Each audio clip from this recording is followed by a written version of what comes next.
Last week మనం ఏం మాట్లాడుకున్నాం అనంటే, ఇశ్రాయేలు ప్రజల్ని దేవుడు పూర్తిగా వదిలేశాడా అనేటువంటి ఒక ప్రశ్న కొంతమంది అడిగే అవకాశం ఉంది, లేకపోతే అడిగారో. కాబట్టి ఆ ప్రశ్నని ముందుగానే ఎవరు రైజ్ చేస్తున్నాడు? పౌలు రైజ్ చేసి, మరి ఇశ్రాయేలు ప్రజలు, వారికి వాగ్దానం ఉంది, వాళ్ళు దేవుని ప్రజలుగా ఉంటారని దేవుడే వాళ్ళని ఏర్పాటు చేసుకున్నాడు, వాగ్దానం ఇచ్చాడు, వాళ్ళకి దేవుని యొక్క వాక్యాన్ని ఇచ్చాడు. దేవునికి దగ్గరగా ఉండేందుకు కావాల్సినటువంటి సమస్తమైనటువంటి వనరులు వాళ్ళకు దేవుడే అనుగ్రహించాడు. అయితే మరి యేసుక్రీస్తుని నమ్మడమే ముఖ్యం, నిత్య జీవం అని చెప్తున్నారు కదా. మరి యేసుక్రీస్తుని ఈ యూదులు నమ్మట్లేదు. వారు నమ్మనందున ఇప్పుడు ఏం చేస్తాడు దేవుడు అంటే, ఇశ్రాయేలీలు పూర్తిగా వాళ్ళు దేవునికి దూరం అయిపోయినట్లేనా?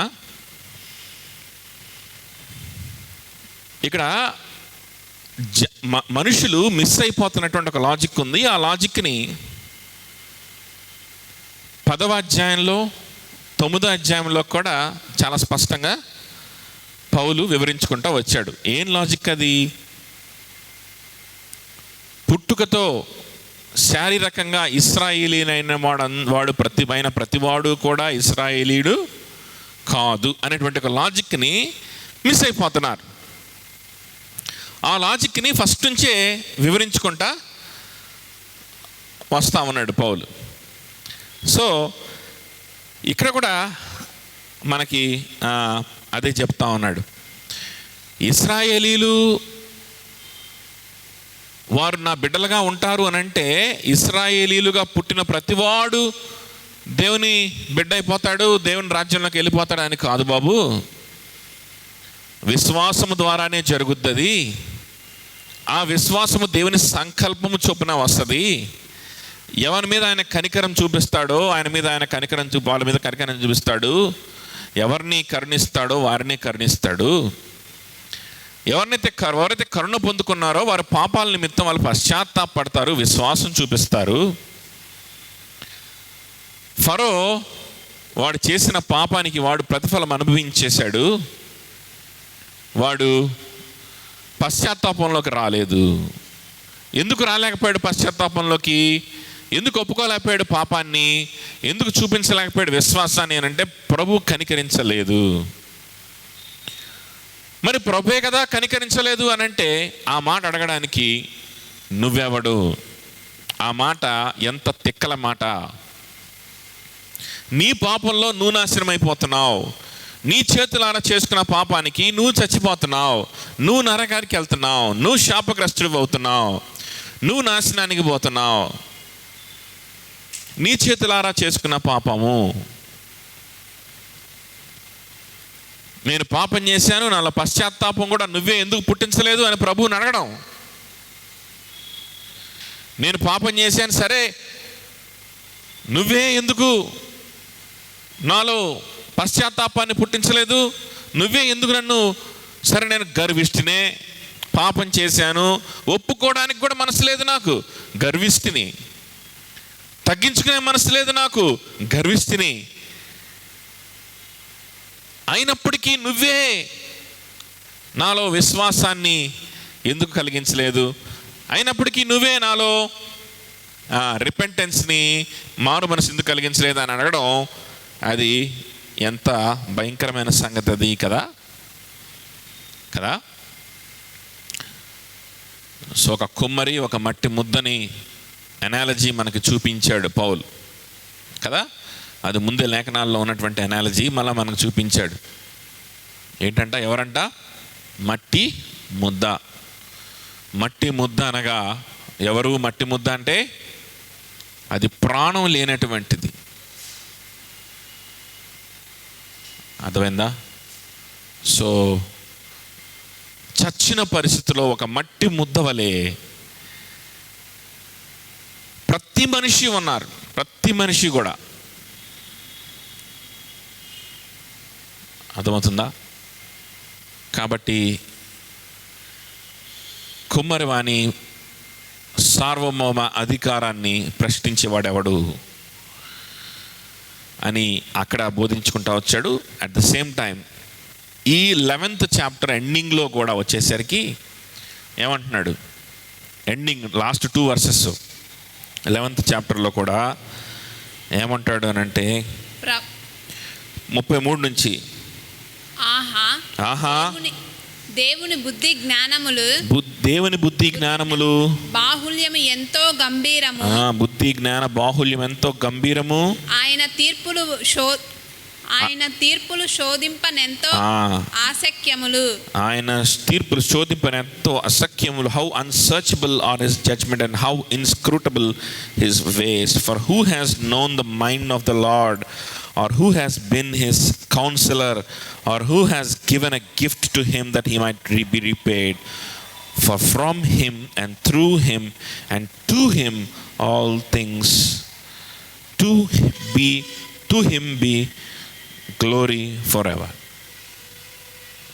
అన్నీ కూడా ఆయన కొరకే, ఆయన ద్వారా, ఆయన నుండి, ఆయనకే మహిమ.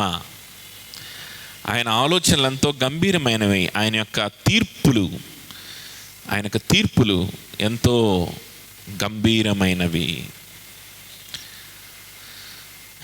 అవి ఎందుకు ఇలా చేశాడు, ఎందుకు అలా చేశాడు అనేటువంటి ఆలోచించేటువంటి శక్తి కానీ, సామర్థ్యం కానీ, అర్హత కానీ మనకి ఎవరికి కూడా లేదు అని చెప్పుకుంటా వస్తూ ఉన్నాడు. దాన్ని మరలా మనం నెక్స్ట్ వీక్ దాన్ని చూద్దాం. సో ఆ విధంగా దేవుడు ప్రతి ఇశ్రాయేలుగా పుట్టిన ప్రతివాడు ఇశ్రాయేలుడు కాదు. వాడు పుట్టినంత మాత్రాన దేవుని యొక్క బిడ్డ అవడు. కానీ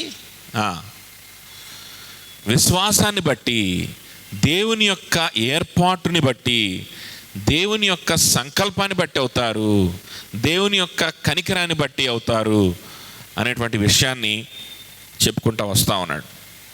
తర్వాత 11th verseలో కూడా మరి యేసుక్రీస్తుని అంగీకరించాలి, విశ్వాసం ఉంచాలి అని చెప్తున్నావు. విశ్వాసం సరే వాళ్ళు ఉంచలేకపోతా ఉన్నారనుకో, మరి విశ్వాసం ఉంచకపోతే వాళ్ళు విడిచిపెట్టబడతారు, వాళ్ళు దేవుని బిడ్డలు అవరు. సో ఇందాక కూడా అందరి ఇశ్రాయేలీని దృష్టిలో పెట్టుకొని అడిగారు. ఏమని అడిగారు? అందరి ఇశ్రాయేలీలు మరి దేవుని బిడ్డలు కదా అన్నట్లుగా ప్రశ్న వచ్చింది. దానికి సమాధానం చెప్పాడు పౌలు. ఇప్పుడు కూడా మరి అంగీకరించకపోతే, యేసుక్రీస్తుని అంగీకరించకపోతే అందరి ఇశ్రాయేలీలు నాశనం అయిపోతారా? మళ్ళీ అందరి ఇశ్రాయేలీల్ని కలెక్టివ్గా మాట్లాడుతూ మళ్ళీ ఇంకొక ప్రశ్న, దాన్ని కూడా ఖండిస్తూ, దాన్ని కూడా సరిదిద్దుతూ పౌలు మనకి ఎక్స్ప్లెనేషన్ ఇస్తూ ఉన్నాడు. ఏం ఎక్స్ప్లెనేషన్ ఇస్తూ ఉన్నాడు? బాబు, అందరు ఇశ్రాయేలీలు నాశనం అయిపోయారని చెప్పి నేను ఎప్పుడు చెప్పాను? అసలు అందరు ఇశ్రాయేలీలు రక్షింపడతారని లేఖనాలు ఎప్పుడు చెప్పినాయి? అలాగనే అందరు ఇశ్రాయేలీలు నాశనం అయిపోతారని చెప్పి మాత్రం నేనేమని చెప్పానా? లేఖనాలు చెప్పినాయా? చెప్పలేదు. విశ్వాసం ఉంచిన వాళ్ళు రక్షింపడతారు, దేవుని బిడ్డలు అవుతారు, దేవుని రాజ్యానికి వెళ్తారు. అలాగనే విశ్వాసము ఉంచని వాళ్ళు దేవుని ఉగ్రతకు పాలవుతారు. విశ్వాసము ఉంచలేకపోయిన వాళ్ళు దేవునికి దూరం అయిపోతారు. కానీ విశ్వాసం ఉంచలేకపోయిన వాళ్ళు శాపగ్రస్తులు అవుతారు. కానీ అందరూ ఎందుకు అవుతారు? నేనేమన్నా అయ్యానా అని తను తానే ఒక ఎగ్జాంపుల్గా చూపించుకొని మాట్లాడినట్లుగా మనం చూసాం కదా. చూసామా? పౌలు చూపించుకున్నాడు తన తానే, నేను యూదుడిని, నేను బెన్యామీను గోత్రానికి చెందినోడిని, నేనేమన్నా నాశనం అయ్యానా? నేను నాశనం అవ్వలేదే. దేవుని యొక్క కనికరం నా మీదకి వచ్చినప్పుడు దేవుడు నన్ను రక్షించుకున్నాడు కదా. నేను ఇశ్రాయేలునే కదా. ఇశ్రాయేలీలందరూ నాశనం అయిపోతారని నేను ఇప్పుడు చెప్పాను. నేను ఇశ్రాయేలునే కదా, దేవుడు నన్ను రక్షించుకున్నాడు కదా. కాబట్టి ఇశ్రాయేలీయుడైనా ఇంకా ఏ దేశస్థుడైనా, ఎటువంటి బ్యాక్గ్రౌండ్లో, ఎటువంటి పరిస్థితుల్లో నుంచి వచ్చిన వాడు అయినా దేవుడు నిన్ను రక్షించుకోవడానికి అవకాశం ఉంది. విశ్వాసం ఇక్కడ మనకు కావాల్సింది. నీకు విశ్వాసం నువ్వు చూపించగలిగితే, నువ్వు పశ్చాత్తాపం చూపించగలిగితే, నువ్వు దేవునికి దాసుడుగా మారడానికి నువ్వు ఇష్టపడగలిగితే, ఏంటి అక్కడ నీకు రక్షణ. సో నేను రక్షింపడ్డాను కదా, నేను అపోస్తులను అయ్యాను కదా అని తను తాను చూపించుకున్నాడు. గలతీయులకు రాసిన పత్రిక 4వ అధ్యాయం కూడా మనం చూసాం, లాస్ట్ టైం చూసాం, మళ్ళీ తీయొద్దు. ఏం చూసాము? సున్నతి చేసుకొనుట ఎందును, సున్నతి చేయించుకొనకపోవుట ఎందును కూడా ఏమీ లేదు, కానీ విశ్వాసము ద్వారా ప్రేమ ద్వారా కార్యసాధకమగు విశ్వాసము వలననే అన్నట్లుగా అక్కడ మాట్లాడుతూ ఉన్నాడు కదా. ఒకసారి మళ్ళీ చదువుకుందామా? గలతీ 5:4, గలతీ 5 అధ్యాయం 4 వచనం 5 వచనం.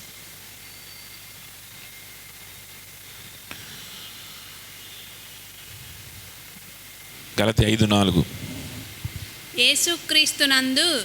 యేసుక్రీస్తునందు వారికి సున్నతి పొందుట యందేమియూ లేదు, పొందకపోవుట యందు కూడా ఏమీ లేదు, కానీ ప్రేమ వలన కార్యసాధకమగు విశ్వాసమే ప్రయోజనకరమగును. ప్రేమ ద్వారా కార్యసాధకమగు విశ్వాసము ప్రయోజనం.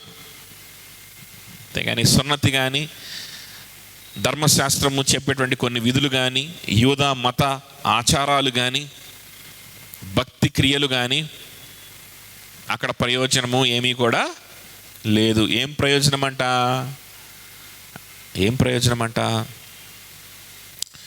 ప్రేమ ద్వారా కార్యసాధకమగు విశ్వాసం. ప్రేమ ద్వారా పని చేసే విశ్వాసం అని అర్థం వస్తుంది అక్కడ గ్రీక్ పదాలు మనం చూస్తే.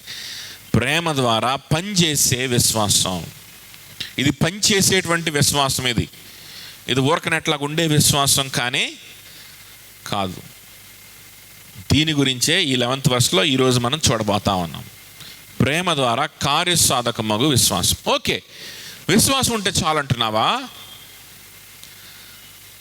సరే, ఫస్ట్ నుంచి అంతా కూడా ఇప్పుడు దాకా మనం కనుక రోమిలకు రాసిన ఫస్ట్ నుంచి కూడా చూస్తే, మొట్టమొదటి నుంచి కూడా పౌలు యూదుల యొక్క పద్ధతి అయినటువంటి క్రియల ద్వారా రక్షణ అనేటువంటి పద్ధతిని ఖండించుకుంటూ, దానిని తప్పుపడుతూ, దానిని తీసివేస్తూ వచ్చాడు. క్రియల ద్వారా మనకి రక్షణ ఎట్టి పరిస్థితుల్లో రాదు. మన రక్షణ మన చేతితో మనం చేసేటువంటి ఏ క్రియ ద్వారా కూడా రాదు అనేటువంటి విషయాన్ని చాలా స్పష్టంగా చెప్పుకుంటూ వస్తూ వచ్చాడు. కానీ మనం దాన్ని చాలా జాగ్రత్తగా ఆలోచించి మనం విశ్లేషించుకున్నాం. మీరు వెనక్కి వెళ్ళి కనుక మనం ఏం మాట్లాడుకున్నాం గమనిస్తే మీకు అర్థమవుతుంది. చాలా జాగ్రత్తగా మనం విశ్లేషించుకున్నాం. అంటే ఏ క్రియలు చేయాల్సిన అవసరం లేదా, ఒక విశ్వాసి ఏ క్రియలు కనపరచాల్సిన అవసరం లేదా, ఒక విశ్వాసి విచ్చలవిడిగా అసలు ఇంక ఏం పని చేయాల్సిన అవసరం లేదా అని అంటే కాదు. ఖచ్చితంగా ఒక విశ్వాసిని నీతిమంతులుగా, వాడి క్రియలకు సంబంధం లేకుండా నీతిమంతుడిగా తీర్చేది దేవుడే. అంటే క్రీస్తు యొక్క నీతిని వాడి మీద ఆపాదించేది దేవుడే. అదే దేవుడు వాడిలో నీతిని కలుగు చేస్తాడు కూడా. ఆపాదించడమే కాదు, నీతి మార్గములో వాడిని నడిపించేది కూడా దేవుడే. ఎవరి మీద అయితే నీతి ఆపాదించబడిందో వాడిని నీతి మార్గంలో కూడా నడిపిస్తాడు అనే విషయం కూడా మనం స్పష్టంగా చూసుకుంటా వచ్చాం.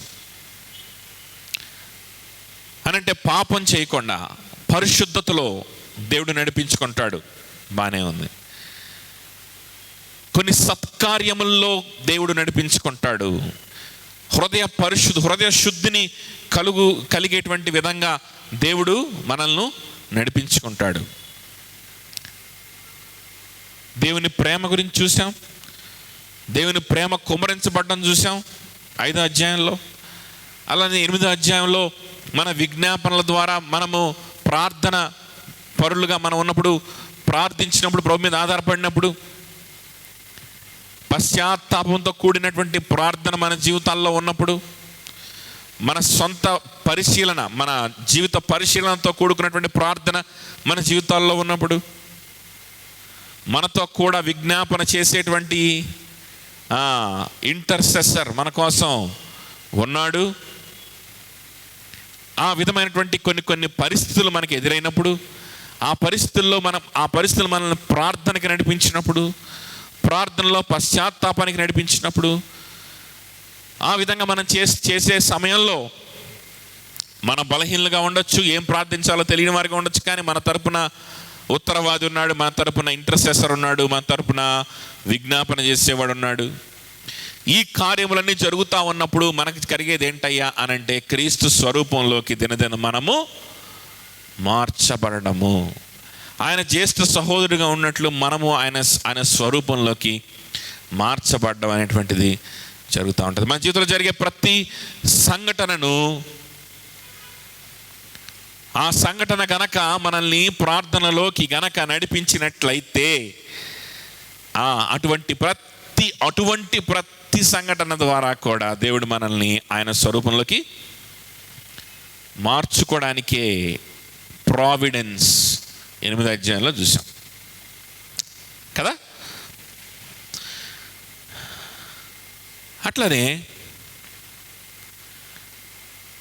ఈ విధంగా మనకి నీతి కలుగుతుంది. నీతిమంతులుగా, మన క్రియలకు సంబంధం లేకుండా నీతిమంతులుగా తీర్చబడుతున్నాం. కానీ తీర్చబడినటువంటి మనలో కొన్ని క్రియలైతే ఖచ్చితంగా వస్తాయి. ఏంటి ఆ క్రియలు? ప్రశ్న, మళ్ళీ ఇంకో ప్రశ్న, ఏం క్రియలు? ఆ క్రియలు ఏంటి? ధర్మశాస్త్ర సంబంధమైనటువంటి కొన్ని పద్ధతుల ఆ క్రియల, కొన్ని డిసిప్లిన్సా ఆ క్రియల, లేకపోతే కొన్ని భక్తి క్రియలు ఉంటాయి, సున్నతి, లేకపోతే కొన్ని బలులు అర్పించడం, లేకపోతే ఇటువంటి క్రియలా? ఏం క్రియలు? ప్రశ్న. సో ఏం క్రియలు? ఫస్ట్ మనలో తక్షణం ఇప్పుడే మనలో రావాల్సినటువంటి క్రియలు ఏమిటవి? ఏంటవి? ఏ క్రియల్లో మనం ఉండడానికి మనం ఇష్టపడతాము? నిజంగా మనం బిలీవర్స్ అయితే, నిజంగా మనం కనుక విశ్వాసులమైతే, నీతిమంతులుగా తీర్చబడిన వారమైతే, ఏ క్రియలు చేయడానికి మనం వేగిరపడతాం? ఫస్ట్ కొన్ని డిసిప్లిన్స్ పెట్టుకోవడమా? అవి యూదులు కూడా పెట్టుకున్నారే. అవి పెట్టుకొని సాటిస్ఫై అవుతున్నావా? లేదు, నువ్వు సరైన ఎక్కడో తప్పిపోయావు, ఎక్కడో తేడా పడిందని అర్థం. ఇమీడియట్గా నీకు చేయాలనుకుంటున్నటువంటి క్రియ ఏంటి? ఇమీడియట్గా చేయాలనుకున్నటువంటి క్రియ ఏంటి? ఓకే, ఇమీడియట్గా మన మైండ్లో వచ్చేటువంటి ఆలోచన ఏంటి అని అంటే, క్రీస్తు స్వరూపంలోకి మారాలి. Yes, right answer. Yes, now you are born again Christian. Philip, నువ్వు రక్షింపడ్డావు అని చెప్తున్నావు, బాగుంది. బాబు, రక్షింపడ్డావు కదా, వెంటనే నీకు ఇప్పుడు ఏమనిపిస్తుంది అని అడిగావు అనుకో, క్రీస్తు స్వరూపంలోకి మారాలనిపిస్తుందన్నా, పరిశుద్ధంగా ఉండాలనిపిస్తుందన్నా, నాలో ఉన్న పాపాన్ని పోగొట్టుకోవాలనిపిస్తుందన్నా, రైట్ ఆన్సర్.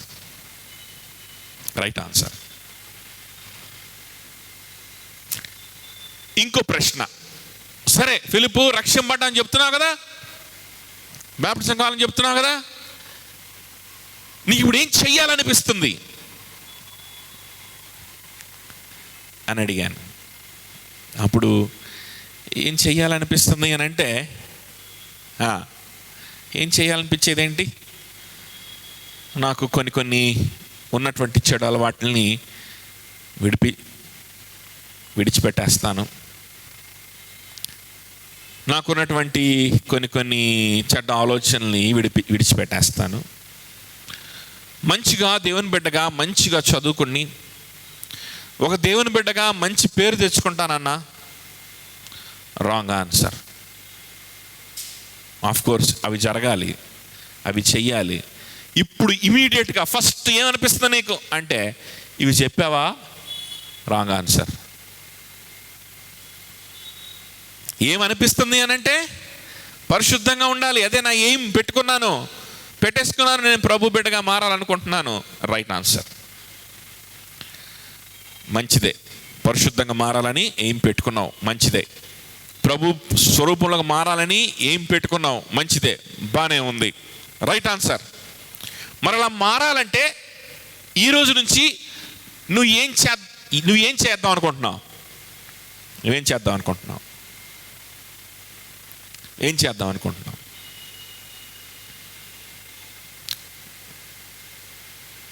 ఫోన్ను వాడకం తగ్గిద్దాం అనుకుంటున్నానన్నా, అందరి ముందు కాస్త మంచి పేరు తెచ్చుకుందాం అనుకున్నా, కొంచెం చెడ్డ పేర్లు ఉన్నాయి అక్కడక్కడ,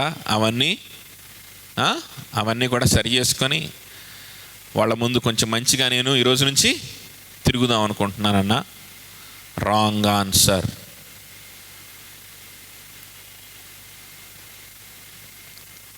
ఈరోజు సెల్ ఫోన్ విషయంలో ఏదో ఒక డిసిప్లిన్ నువ్వు పెట్టుకున్నావు, రేపొద్దున సెల్ ఫోన్ ద్వారా కాకుండా ఇంకొక ద్వారా నీలో పాపం ప్రవేశిస్తప్పుడు ఏం చేస్తావు?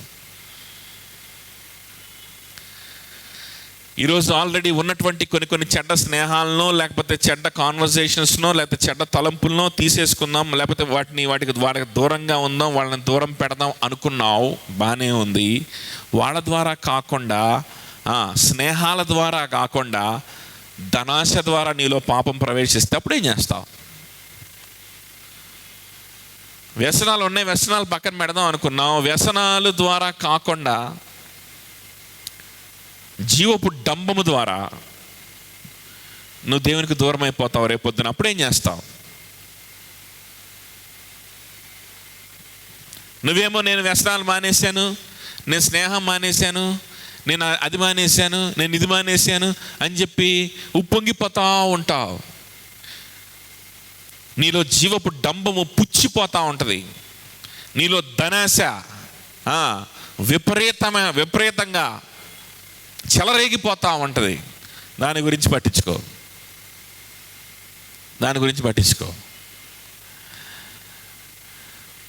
ఏం ఉపయోగం?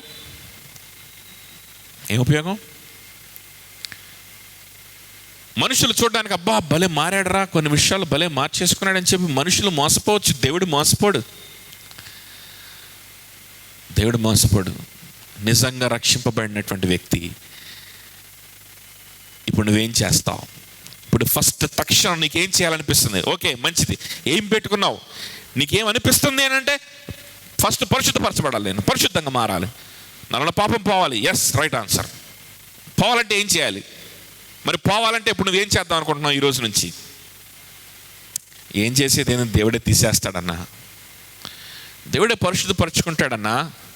నేను చేసేది ఏముంది? నాకైతే కోరిక ఉంది పరిశుద్ధపరచబడడానికి, పరిశుద్ధంగా మారడానికి. ప్రార్థన చేస్తాను, అడుగుతాను దేవుడే నన్ను పరిశుద్ధంగా చేసుకుంటాడన్నా. రైట్ ఆన్సర్, రాంగ్ ఆన్సరా? చెప్పాలి.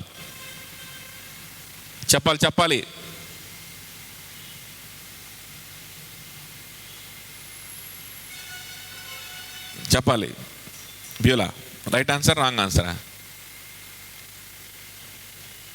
ఏం సిద్ధు,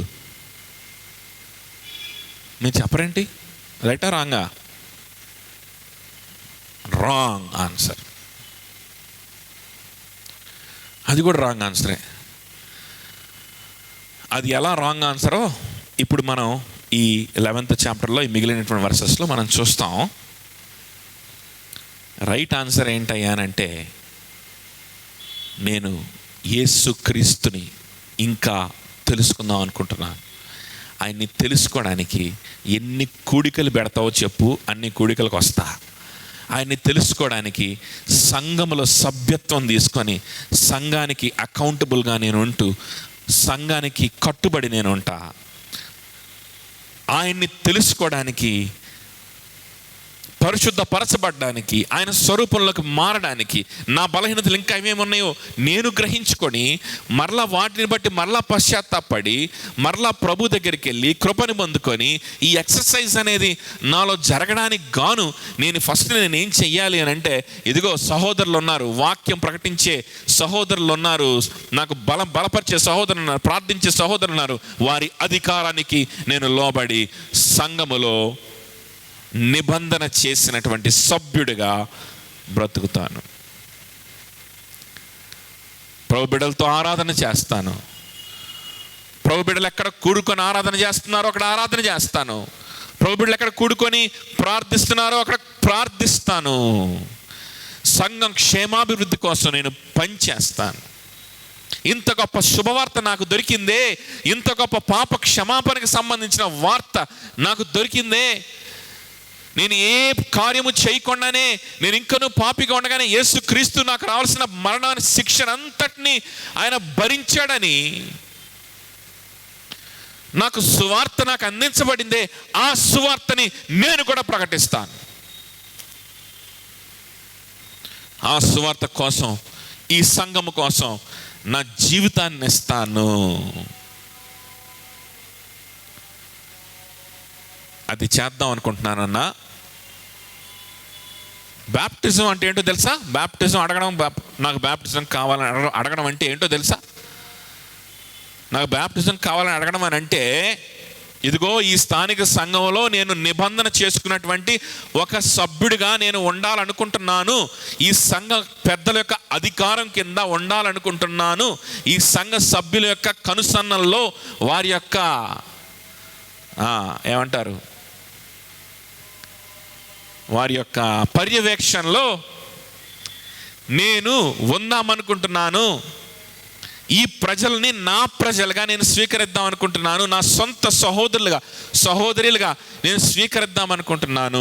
ఈ సంఘం కోసం నేను ప్రార్థనలో కావచ్చు, ఉపవాసాల్లో కావచ్చు, ప్రయాసలో కావచ్చు, క్షేమాభివృద్ధి కోసం, ఎటువంటి క్షేమాభివృద్ధి అయినా కావచ్చు, దానికోసం నేను పాటుపడదాం అనుకుంటున్నాను. ఈ సంఘములో ఇంకా అనేక మందిని క్రీస్తు ప్రేమను తెలుసుకొని, క్రీస్తు యొక్క శిలువ సువార్తని తెలుసుకొని సంఘంలో చేర్చబట్టకు నా వంతు నేను సువార్త ప్రకటనలో కూడా నేను పాల్గొందాం అనుకుంటున్నాను అని అడిగినట్టే. ఏంటి? బ్యాప్టిజం కావాలని అడిగితే అదే బ్యాప్టిజం. ఇవన్నీ సిగ్నిఫై చేస్తున్నాడు. బ్యాప్టిజం తీసుకుంటున్నాడు ఒకడు అని అంటే వీటన్నిటికి ఒప్పుకున్నాడు అర్థం. వీటన్నిటికి ఒప్పుకున్నాడు కాబట్టి వాడు రక్షింపబడ్డాడే. మనం వాడిని గుర్తించి వాడికి బల్లని ఇస్తాం, లేకపోతే ఇయ్యం. అర్థమవుతుందా చెప్పింది? ఒకవేళ బ్యాప్టిజం తీసుకున్నప్పుడు ఏదో మోసపోయి ఉండొచ్చు, తర్వాత అయినా తెలిసింది అనుకో, విషయం లేదు మనోళ్ళు అని, ఏదైనా సూచన కనిపించింది అనుకో. సూచన అంటే నరహత్యో వ్యభిచారం చేయాల్సిన పనిలే.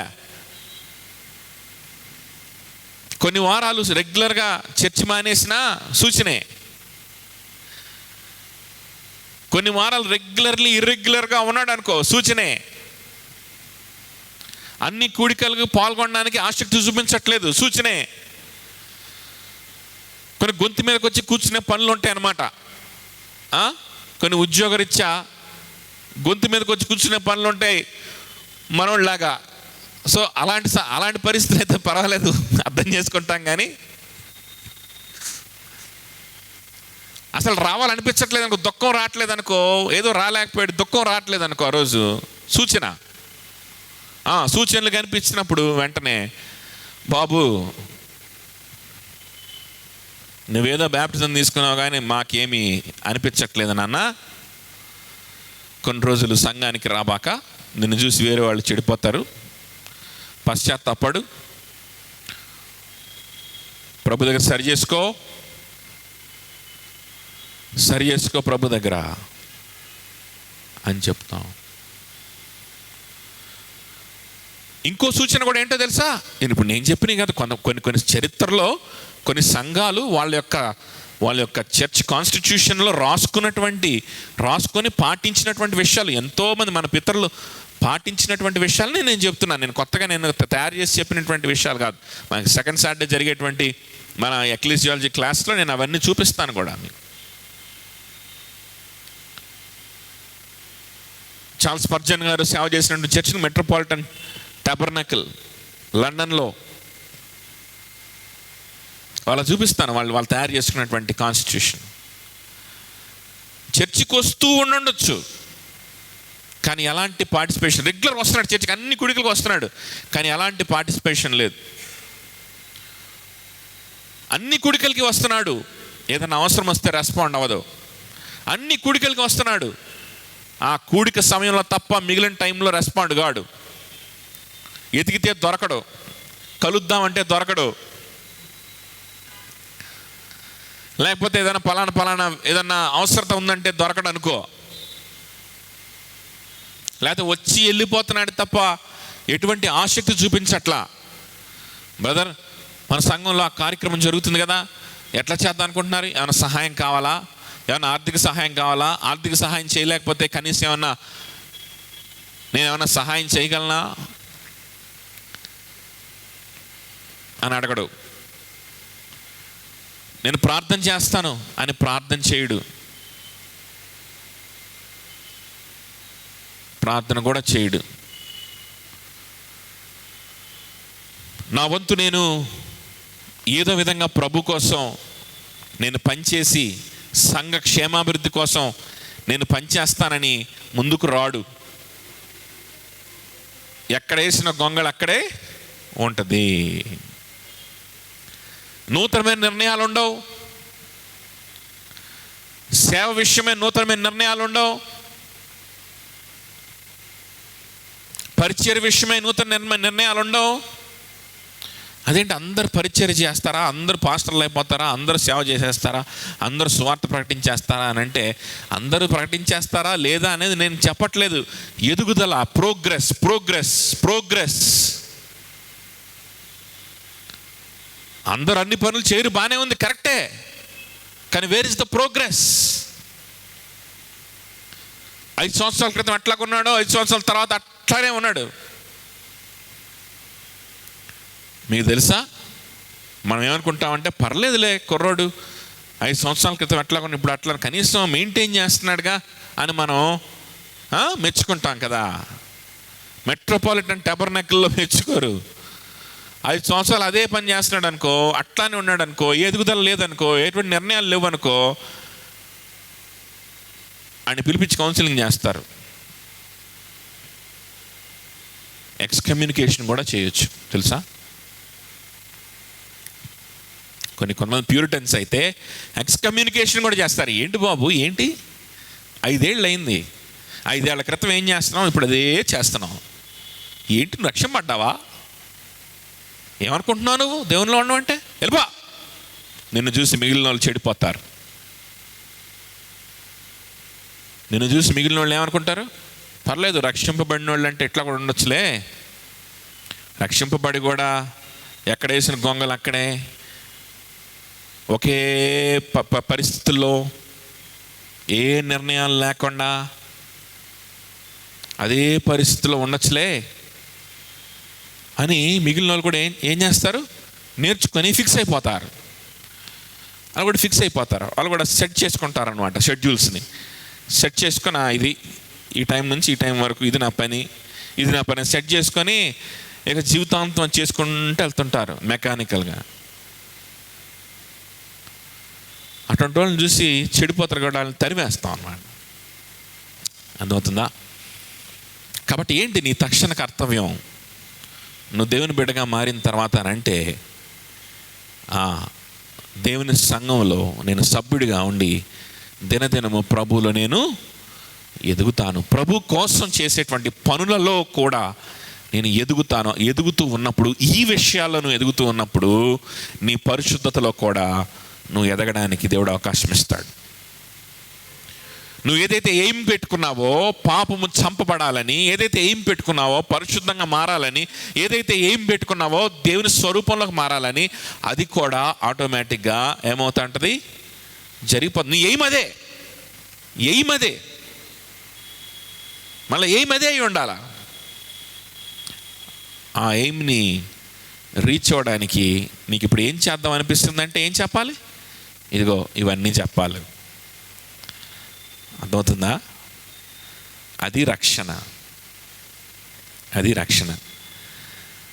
అయితే అందుకనే గలతీయులకు రాసిన ముందు మనం చదువుకున్నటువంటి వచనంలో కూడా ఏమన్నాడంటే, ఏది ప్రయోజనకరమంట? ప్రేమ ద్వారా కార్యసాధకమగు విశ్వాసం. ప్రేమ ద్వారా పనిచేసేటువంటి విశ్వాసమే ప్రయోజనకరం. ఇక్కడ కొంతమంది అతి తెలివి పరులు మళ్ళా వస్తారు, అతి తెలివి పరులు వస్తారు. పౌలు చాలా తెలివైన వాడు. అతి తెలివి బాగా తెలివి గలవాళ్ళం అనుకున్న వాళ్ళ యొక్క తెలివిని, గర్వాన్ని ఒక్కసారిగా అణిచివేస్తాడనమాట. ఆయన మాట అట్లాగా ఉంటాయి. మళ్ళీ అతి తెలివి పరులు వచ్చారు. వీళ్ళు వచ్చి ఏం చెప్తున్నారు, మళ్ళీ ఏమడుగుతారు, సరే పౌలు, మన క్రియల ద్వారా మనకు రక్షణ రాదన్నావు, బాగానే ఉంది, మరి ఊరికే విశ్వాసం ఉంటే సరిపోద్దా? మన విశ్వాసం ఉంచితే మనకు రక్షణ వస్తుంది, ఎవడు ఎట్లాంటోడైనా పర్వాలేదు అన్నావు. ఇశ్రాయేలీయులైనా సరే, యేసుక్రీస్తుని సిలువకు అప్పచెప్పినటువంటి ఇశ్రాయేలు జనాంగంలో నుంచి వచ్చిన వాడైనా సరే, విశ్వాసం ఉంచితే, ఆయన కోసం బ్రతకాలనుకుంటే, ఆయన్ని రాజుగా అంగీకరిస్తే రక్షింపబడతాడు. నువ్వు కూడా నేను రక్షింపబడ్డాను కదా, నిన్ను చూపించుకుంటున్నావు, బాగానే ఉంది, వెల్ అండ్ గుడ్, బాగుంది. అయితే ఇప్పుడు ఏమంటావు? ఇక మనం ఏం చేయాల్సిన అవసరం లేదా? హ్యాపీగా విశ్వాసం ఉంచితే చాలా. అయితే ఇప్పుడు ఏమంటావు? సో ఇప్పుడు మనం ఏమి చేయాల్సిన అవసరం, నమ్ముతున్నా, ఇంకేంటి, నేను దేవుని బిడ్డనేగా, ఎప్పటి నుంచో నమ్ముతున్నా, ఎప్పటి నుంచో క్రిస్టియన్ నేను అనుకోవచ్చా? బాగానే ఉంది ఇది కొంచెం అని కొంతమంది అతి తెలివిని ఉపయోగించి ఈ విధమైనటువంటి ఎస్కేపిజంలో పడిపోవడానికి ప్రయత్నించే వాళ్ళు ఉన్నారు. వీళ్ళకి చెప్తున్నటువంటి సమాధానం ఏంటంటే చూడండి, 11th verse నుంచి.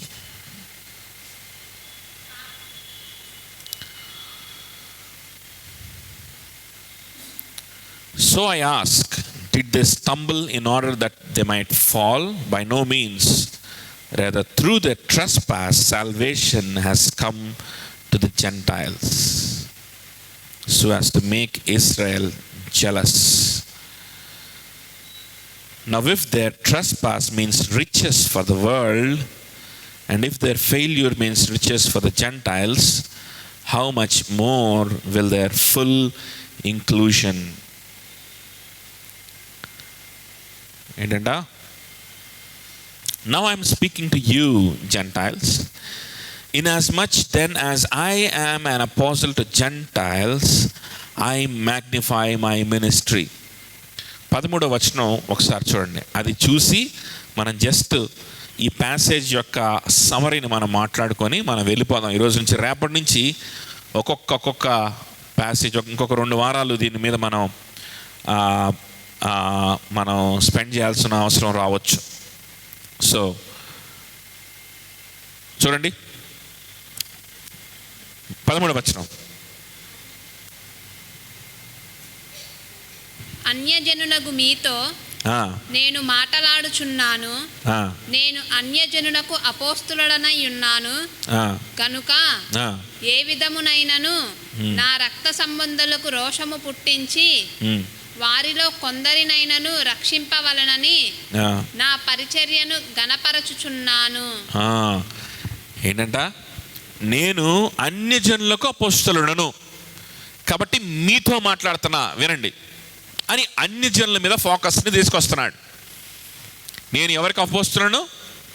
అన్యజనులకు అపోస్తలుడను, మీతో మాట్లాడుతున్నాను అంటే అన్యజనులకు ఇక్కడ ఒక ఇన్స్ట్రక్షన్ ఇవ్వడానికి, అన్యజనులకు ఇన్స్ట్రక్టర్గా మాట్లాడుతున్నటువంటి పౌలు, ఐ మ్యాగ్నిఫై మై మినిస్ట్రీ, మీకు నేను ఇన్స్ట్రక్షన్ ఇవ్వాలని ఇష్టపడుతున్నాను, మీ మీద నేను అధికారపూర్వకమైనటువంటి అథారిటేటివ్ అయినటువంటి కొన్ని సూచనలు చేయదలిచాను, జాగ్రత్తగా వినండి అంటున్నాడు కదా.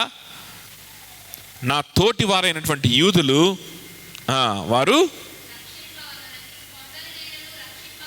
కొందరినైనా రక్షించాలనుకుంటున్నానని ఇక్కడ అన్నాడు. ఆ పైన ఏమన్నాడో చూడండి. పైన ఏమన్నాడు? 11వ వచనం. కాబట్టి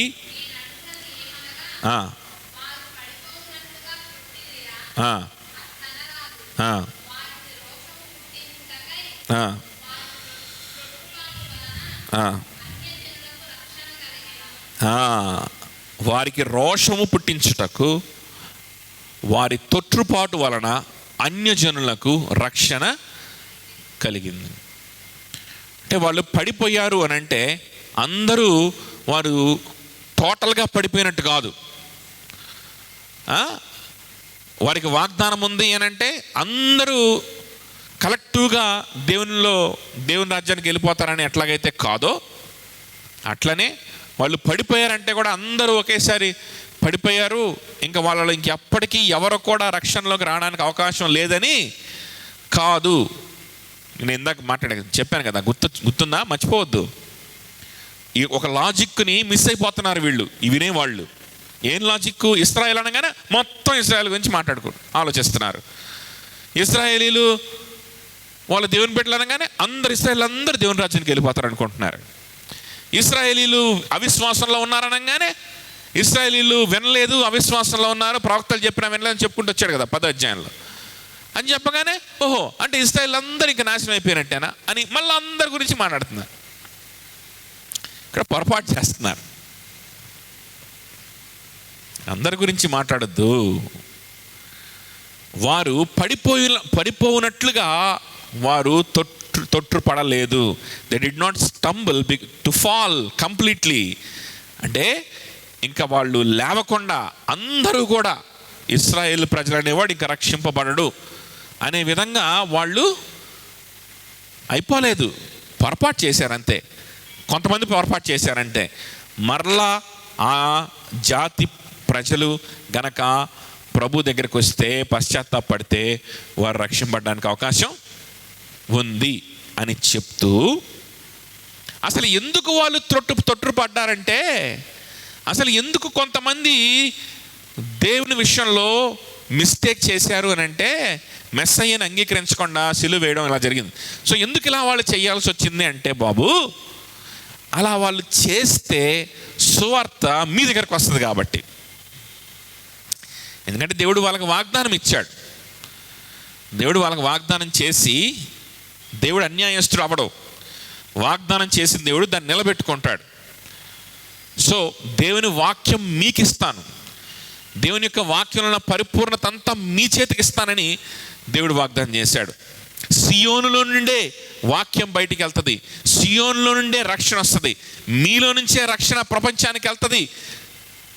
రక్షణ గురించినటువంటి అవకాశం లేదా రక్షణ గురించినటువంటి సువార్త మీ నుంచే వెళ్తుందని దేవుడు వాళ్ళకి వాగ్దానం చేశాడు. కాబట్టి ఆ వాగ్దానాన్ని పట్ల ఆయన ఎలా ఏమాత్రం కూడా అన్యాయము చేయదలుచుకోలేదు. కాబట్టి ఫస్ట్ ఎవరికి ఇచ్చాడు దేవుని వాక్యం? ఇశ్రాయేలీలకే ఇచ్చాడు. ప్రభు ఎవరికి ప్రకటించాడు? ఎవరు ప్రయారిటీ ఎవరు పెట్టుకున్నారు? ప్రభు బ్రతుకున్న కాలంలో కూడా ముందు మీకు తర్వాత వాళ్ళకి అన్నాడా లేదా? ఎందుకు? దేవుడి వాగ్దానం అండి అది. ఈవెన్ అపోస్తలులు కూడా ఎవరు ప్రయారిటీ? అపోస్తలులకి ఇశ్రాయేలీలే ప్రయారిటీ. యూదయలోను సమరయలోను, ఆ తర్వాత భూదిగంతములకు వెళ్ళు. ఫస్ట్ ఎక్కడ స్టార్ట్ అవ్వాలా సువార్త?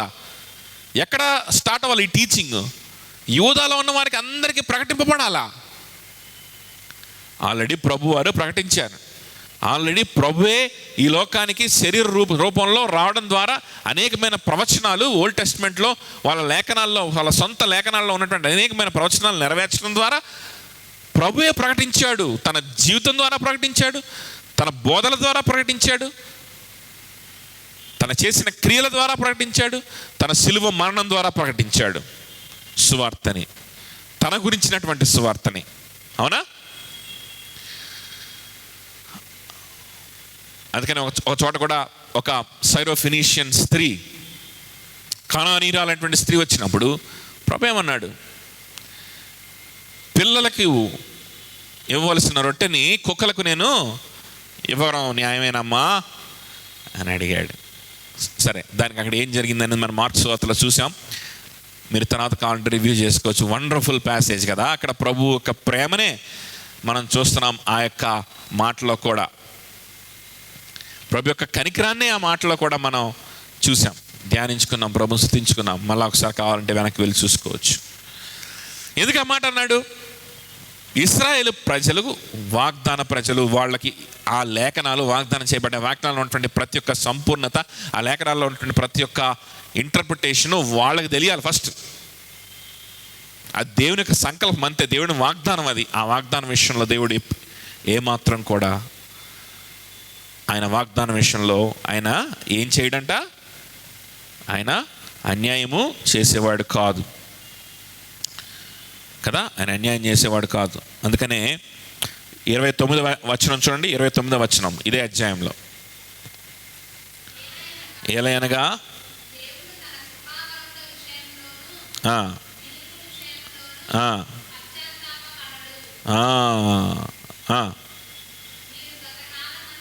అంతేనా? అదేంటి?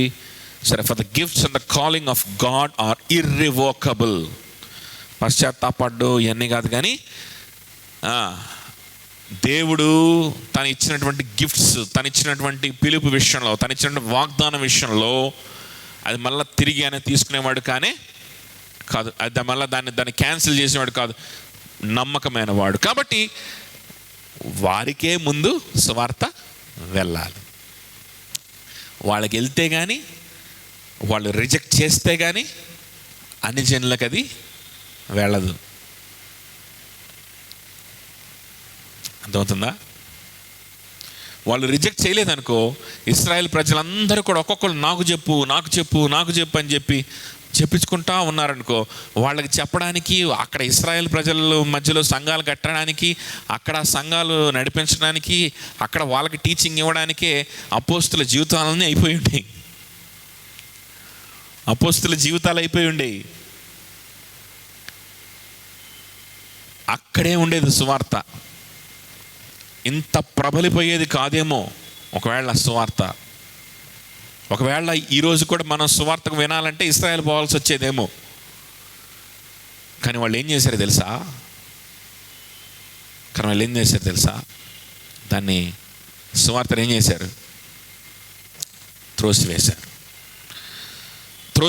కాబట్టి సువార్త ఏమైపోయింది? వెంటనే అన్ని జనులకు వెళ్ళిపోయింది. కానీ వాళ్ళు గనక మరలా అందరూ కూడా తిరిగి సమకూర్చబడి, అందరూ కూడా మరలా తిరిగి ప్రభు దగ్గరికి వచ్చి తిరిగి ఈ సువార్తను గనక అంగీకరిస్తే అది ఇంకా గొప్ప ఆశీర్వాదకరంగా, ఇంకా గొప్పగా సువార్త ప్రబలిపోతుంది అనే విషయాన్ని కూడా ఇక్కడ ప్రభు చెప్తా ఉన్నాడు. ఎక్కడ చెప్తున్నాడు? 12వ వచనంలో. ఏంటది? 12.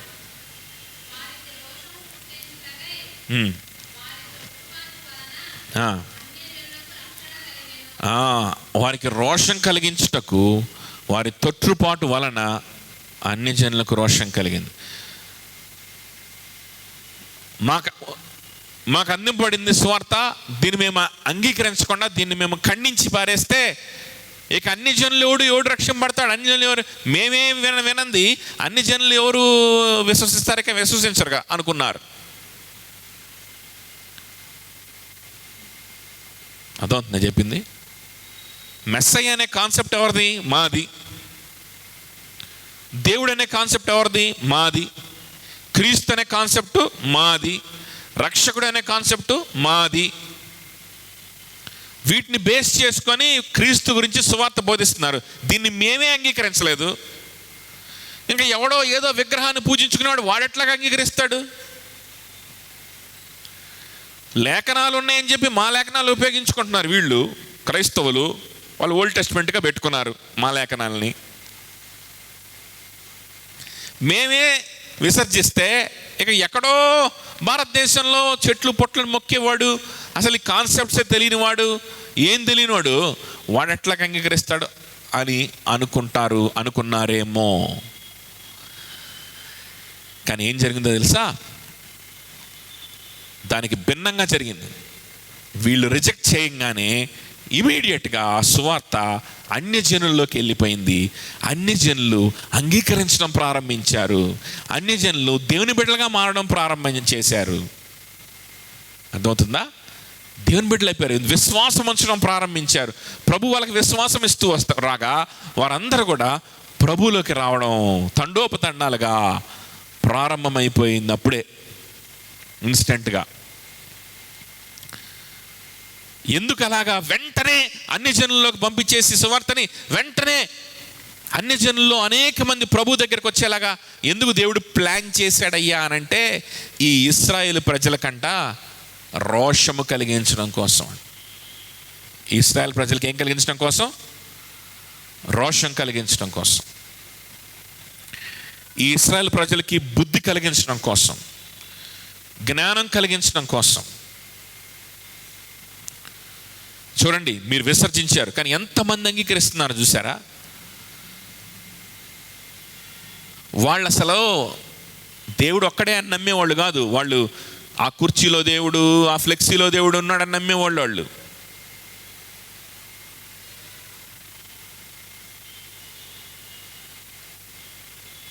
కానీ వాళ్ళు ఏం చేస్తున్నారు తెలుసా? విగ్రహాలన్నిటినీ పక్కన పెట్టేస్తున్నారు. ఒక యూదుడు ఎట్లాగైతే నా దేవుడు ఒక్కడే అని నమ్ముతాడో, ఒక యూదుడు ఎలాగైతే మోషే ధర్మశాస్త్రంలో ఉన్న దేవుని యొక్క మనస్సు ఎలాగైతే గ్రహించుకొని, అమ్మో నా దేవుడికి ఇవన్నీ అసహ్యం, అమ్మో ఇవన్నీ పాపాల, ఇవన్నీ నాలో ఉండకూడదు, ఈ నరహత్య నాలో ఉండకూడదు, ఈ వ్యభిచారం నాలో ఉండకూడదు, ఈ ఫానికేషన్ నాలో ఉండకూడదు అని దేవుని మనస్సును అంగీకరించి ఎలా దేవుని యొక్క స్వరూపంలోకి మారాలని ఇష్టపడతాడో, మీకే లేనటువంటి మీరు కూడా చేయనంత గొప్పగా వాళ్ళు చేస్తాను. మీలో కూడా, మీ ఇళ్లల్లో కూడా లేనంత పరిశుద్ధత వాళ్ళ ఇళ్లల్లో ఉంటుంది. మీలో లేనంత ప్రశాంతత వాళ్ళల్లో ఉంది. మీరు ఎన్ని గొర్రె పిల్లలను బల్లర్పించినా కూడా రానటువంటి తృప్తి, రక్షణానందం వాళ్ళల్లో ఉంది. చూసారా? చూసైనా బుద్ధి తెచ్చుకోండి. మీ పితరులు ఏం చేశారు తెలుసా? ఈ సువార్తని విసర్జించి మహిమ రాజు అయినటువంటి వాడిని ఏం చేశారు? సిలువకు అప్పగించారు మీ పితరులు. ఇప్పటికైనా బుద్ధి తెచ్చుకోండి. మీ గతి ఎట్లాగుంది, వాళ్ళ గతి ఎట్లా ఉంది. మీకంటే వాళ్ళు పేదరికంలో ఉండొచ్చు, మీకంటే వాళ్ళు త్రొక్కబడే వాళ్ళు అయి ఉండొచ్చు, కానీ మీ సంతోషం ఏంటి, వాళ్ళ సంతోషం ఏంటి? మీ పరిశుద్ధత ఏంటి, వాళ్ళ పరిశుద్ధత ఏంటి? మీ నిరీక్షణ ఏంటి, వాళ్ళ నిరీక్షణ ఏంటి? చూడండి ఒకసారి. మన దేవదూతల వలె కదా స్టెఫను సభలోనికి తీసుకొని రాబడినప్పుడు, స్టెఫను బోన్లో నిలబెట్టబడి ఆ ట్రయల్ జరుగుతూ ఉన్నప్పుడు అందరూ స్టెఫన్ నిందిస్తూ ఉన్నప్పుడు అంట ఆయన ముఖము దేవదూత వలె ప్రకాశిస్తుంది. ఉందా మీ ముఖాలు లేడం ద్వారా ప్రకాశం? వాళ్ళు చూడండి, బుద్ధి తెచ్చుకోండి అని వారికి బుద్ధి చెప్పడానికి, వాళ్ళని రోషం కలిగించడానికి దేవుడు అంట వెంటనే ఈ సువార్తని ఎవరిలోకి పంపించేశాడు? అన్యజనుల్లోకి పంపించేశాడు. సో 1 కొరింథీయులకు రాసిన పత్రిక 10:11 ఉన్నట్లు అక్కడ ఇవన్నీ కూడా మనకు దృష్టాంతములుగా ఉన్నాయి అని చెప్పి అక్కడ చెప్తా ఉంటాడు కదా. ఈ సంగతులు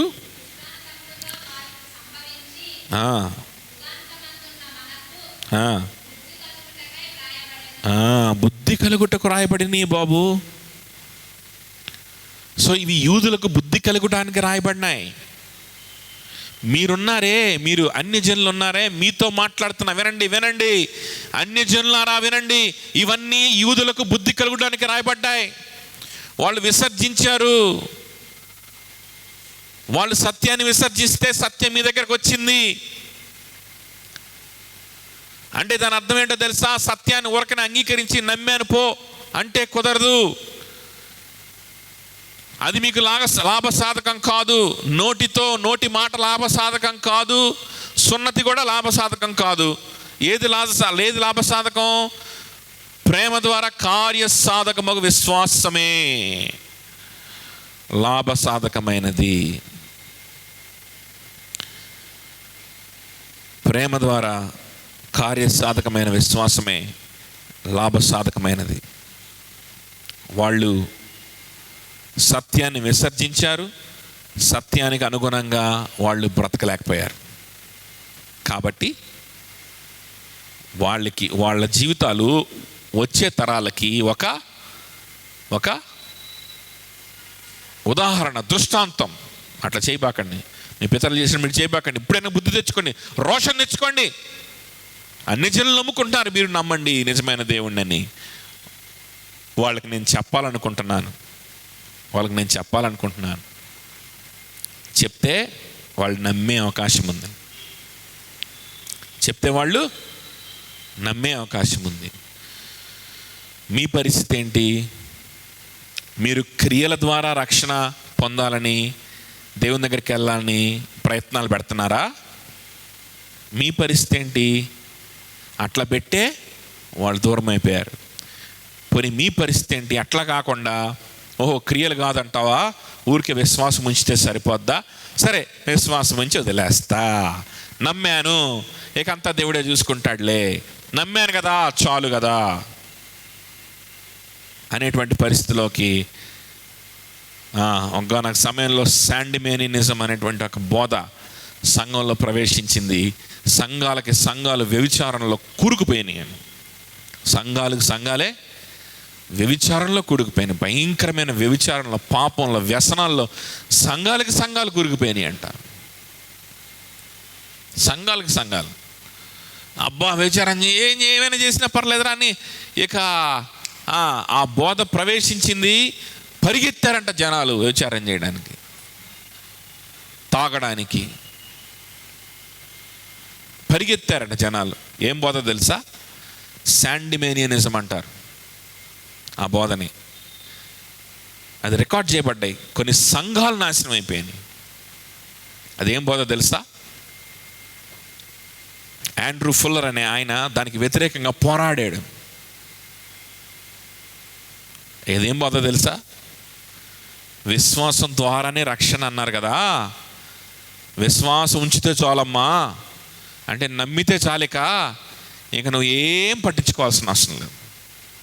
నమ్మావా లేదా? నమ్మితే దేవుని రాజ్యానికి వెళ్ళిపోతావు, ఎట్లాగైనా వెళ్ళిపోతావు. కాబట్టి ఇక నువ్వు దేవుని కోసం బ్రతకాలనో, లేకపోతే దేవుని సేవ చేయాలనో, లేకపోతే సంఘంలో సభ్యుడిగా ఉండాలనో, పరిశుద్ధత సంపాదించుకోవాలి, ఏం నువ్వు ఆలోచించాల్సిన పనిలే. విశ్వాసం ఉంచావా లేదా? నమ్మావా లేవా? నమ్మాను, చాలిక, ఇంకేం అవసరం లేదు. ఇంకేం చేసినా వ్యర్థం, వేస్టే. నమ్మావు కదా చాలు, పరలోకానికి వెళ్తాం అని చెప్పంగానే సంఘాలు వ్యభిచారంలో కూరుకుపోయినాయి. అంటే స్లోగా కూరుకుపోయినాయి పాపంలో, స్లోగా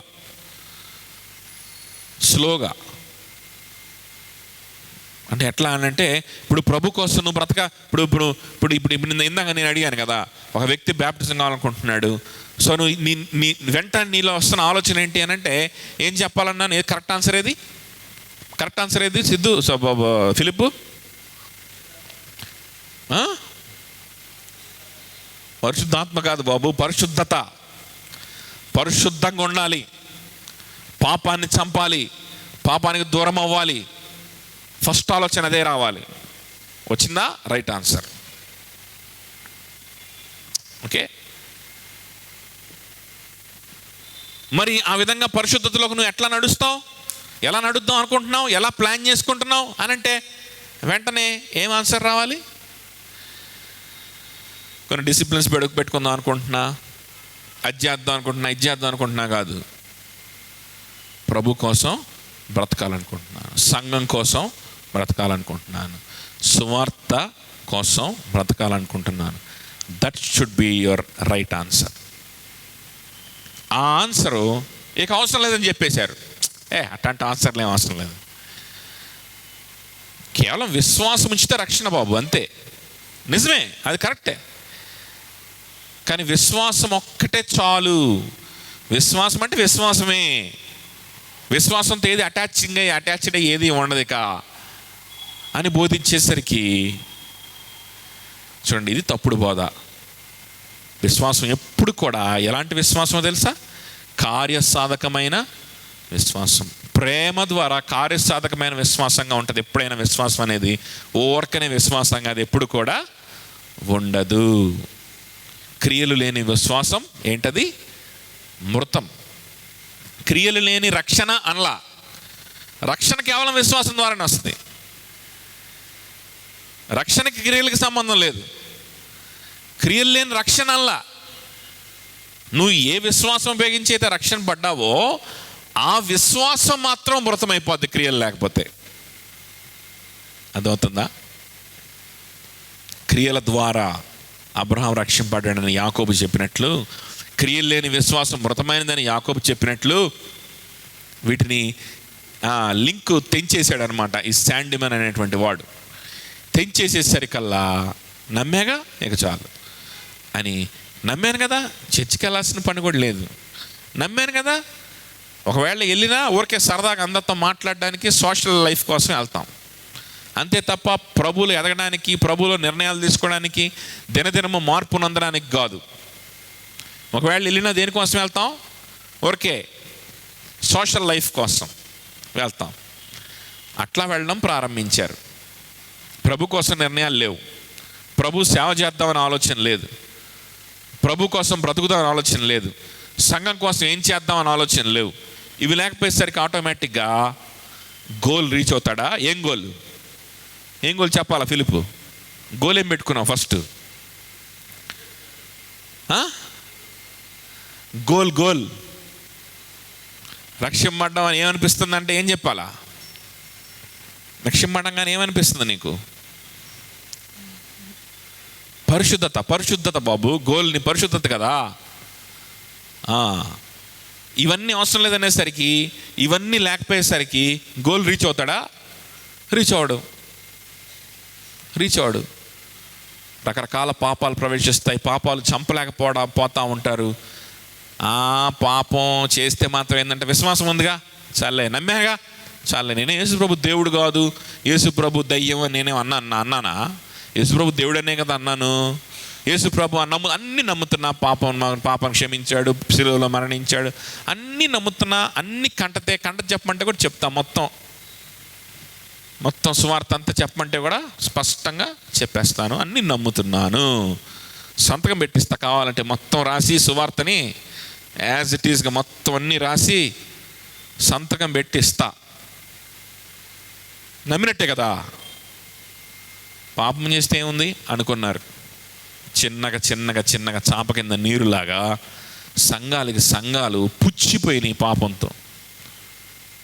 సంఘ కాపరులతో సహా, పెద్దలతో సహా భయంకరమైన పరిస్థితులకు వెళ్ళిపోయి గందరగోళం అయిపోతే ఆండ్రూ ఫుల్లర్ గారు ఒక రివైవల్ తీసుకురావడానికి ఆయన ఎంతగానో తోడ్పడ్డాడు. ఆండ్రూ ఫుల్లర్ గారే ఇండియాకి విలియం కేరీ గారిని పంపించారు. వీళ్ళందరూ కూడా రిఫార్మ్ బ్యాప్టిస్ట్ వెళ్ళేది. సరే, దానికి దీనికి సంబంధం లేదులే. ఉంది అది నెక్స్ట్ వీక్ చెప్తా ఎలా సంబంధం ఉందో. నెక్స్ట్ వీక్ తెలుస్తుంది మీకు ఎందుకు మనం రిఫార్మ్ బ్యాప్టిస్ట్ అని పెట్టుకున్నాం. అర్థమైందా?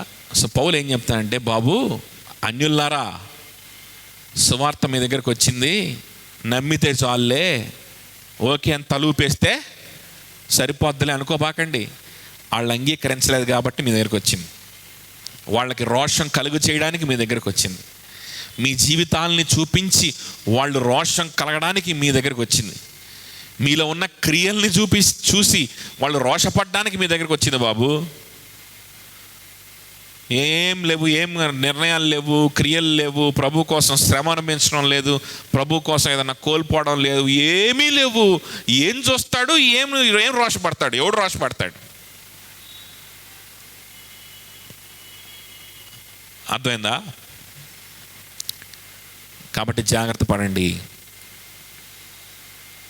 విశ్వాసం, క్రియలు లేని విశ్వాసం కూడా మృతమైనదే.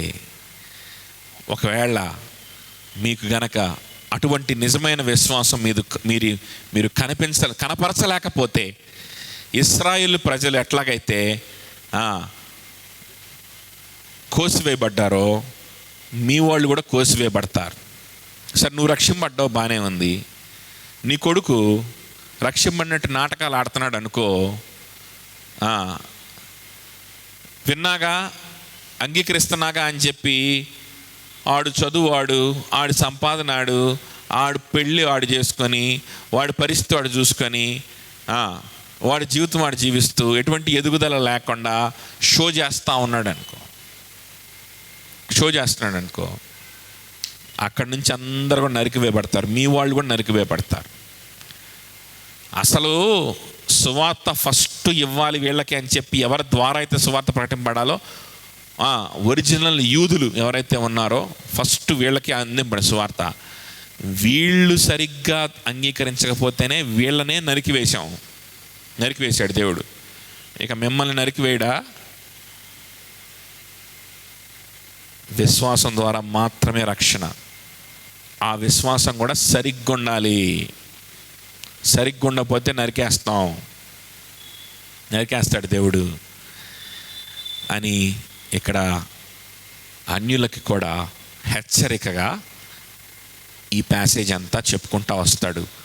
ఆ తర్వాత ఆఖరిలో దేవుని యొక్క కనికరం ఎంత గొప్పది, దేవుని యొక్క ఆలోచనలు ఎంత గొప్పవని కొనియాడుతూ వస్తూ ఉంటాడు. సో నెక్స్ట్ వీక్ మనం ఆ చెప్పిన కంటెంట్ అంతా మనం వర్స్ బై వర్స్ మనం చూస్తాం. ఆ నెక్స్ట్ వీక్ లాస్ట్లో ఎలా దాన్ని కంక్లూడ్ చేస్తున్నాడు పౌలు, దేవుణ్ణి ఎలా కొనియాడుతున్నాడు అని మనం చూస్తాం. ఆ నెక్స్ట్ వీక్ మనం 12th చాప్టర్లోకి వెళ్తాం. ఎందుకు 12th చాప్టర్లోకి వెళ్ళే ముందు మనం ఇవన్నీ స్లోగా వెళ్తున్నామనంటే 12th chapter is about worship. 12th chapter నుంచి కూడా ప్రాక్టికల్గా ప్రభుని వర్షిప్ చేయడం అంటే ఏంటి, ప్రభుని ఆరాధించడం అంటే ఏంటి, ప్రభు కోసం బ్రతకడం అంటే ఏంటి ప్రాక్టికల్గా అనే విషయాలు. వర్షిప్ అంటేనే ప్రాక్టికల్ థింగ్ అది అనే విషయాలు మనకి 12th చాప్టర్ నుంచి ఉంటాయి. సో మన శరీరాల్ని ప్రభుకి సమర్పణ చేసుకోవడం అంటే ఏంటి, సమర్పణ అంటే ఏంటి, ఈ విషయాలన్నీ కూడా 12th చాప్టర్లో ఉంటాయి.